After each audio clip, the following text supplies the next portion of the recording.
अवधेश जी, ममता बनर्जी तो धमकी दे रही हैं। वो ये कह रही है कि मैं मुख्यमंत्री हूं, मैं कैबिनेट मंत्री रही हूं, क्या मैं अब ये प्रमाण दूंगी कि मैं इस देश की नागरिक हूं या नहीं? वो कानून को मानती हैं या कानून से ऊपर भी अपने आप को जानती हैं?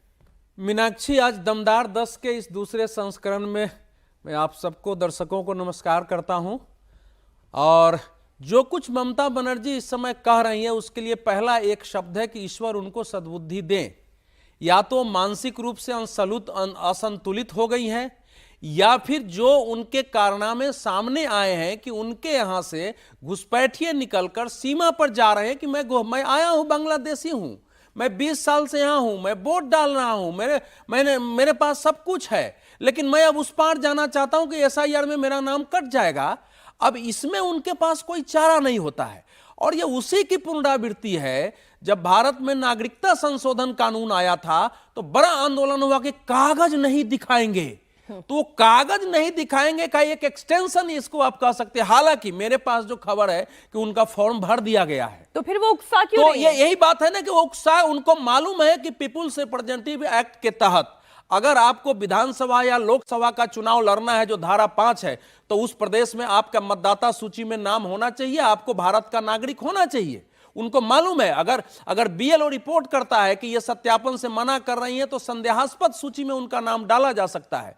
तो उकसा जरूर नहीं है, वो उकसा इसलिए रही है कि एक वातावरण बना रहे कि जो इस यहाँ के अल्पसंख्यक हैं, मुसलमान हैं, मैं आपके साथ खड़ी हूं। उस तरह से कई प्रकार के वो तर्के देती हैं। लेकिन ये खतरनाक है कि भारत के संविधान के तहत शपथ लेने वाली एक मुख्यमंत्री जो कह रही है कि 3 बार मैं कैबिनेट मिनिस्टर रही हूं, 7 बार मैं सांसद रही हूं, वो एक संवैधानिक प्रक्रिया को की पालन करने के विरुद्ध लोगों को उत्तेजित कर रही है, भड़का रही है। विनोद जी, संवैधानिक प्रक्रिया के खिलाफ लोगों को उकसाकर वो क्या हासिल कर रही है? मैं बड़ी शुद्ध पॉलिटिकल राय आपसे जानना चाहती हूँ।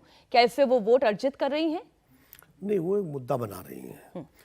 वो हमेशा मुद्दे की राजनीति करती हैं और इस देश में वोट हमेशा भावनाओं पे मिलता है।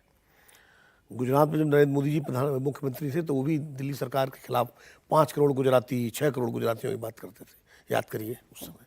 ममता बनर्जी उसी तरह बंगाल की बात कर रही, पूरे उसमें देखा आपने। उनके एक तर्क में तो दम है कि आसाम में एसआईआर क्यों नहीं हो रही है। इसका क्या जवाब है? चुनाव तो वहाँ भी है, बिल्कुल। बंगाल में आप कर रहे हैं, आसाम में नहीं कर रहे। फिर चुनाव आयोग ने सब जगह बढ़ा दिया टाइम, तमिलनाडु तक बढ़ा दिया, वहाँ भी तो चुनाव है, बंगाल में क्यों नहीं बढ़ाया? तो चुनाव आयोग के जो ये फैसले हैं जिनसे लगता है कि आप कहीं ना कहीं ये सवालों को जन्म देते हैं, नंबर 1।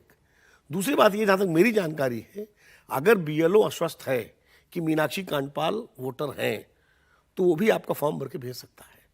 कोई जरूरी नहीं कि आप वो, ये चुनाव आयोग अगर आश्वस्त है कि भाई ममता बनर्जी इस देश की नागरिक है, मुख्यमंत्री नहीं, तो कुछ जरूरी नहीं ममता बनर्जी अपने हाथ से भरे, वो भी भर के भेज सकते हैं। तो इसलिए मुझे लगता है, जैसा अवधेश जी कह रहे हैं कि उनका फॉर्म भरा जा चुका है, तो हो सकता है बीएलओ ने भर दिया हो उनका फॉर्म।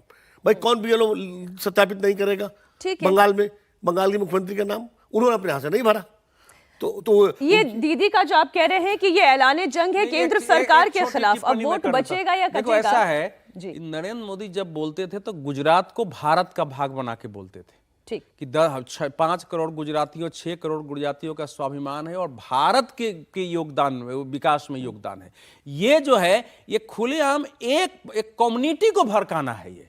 और जो कम्युनिटी वहां बाबरी मस्जिद का जो है नींव डाल रही हो इस समय, जो कि हिंदुओं का घर जला करके और जिले से बाहर होने को मजबूर कर रहा है, किया है जिसके नेता लोग, अब वो भड़क रहे हैं या नहीं भड़क रहे हैं? जब ड्राफ्ट लिस्ट आएगी, सर मुझे अगली खबर की तरफ आगे बढ़ना है। ममता बनर्जी कौन सा भारत विरोधी बात कर रही है?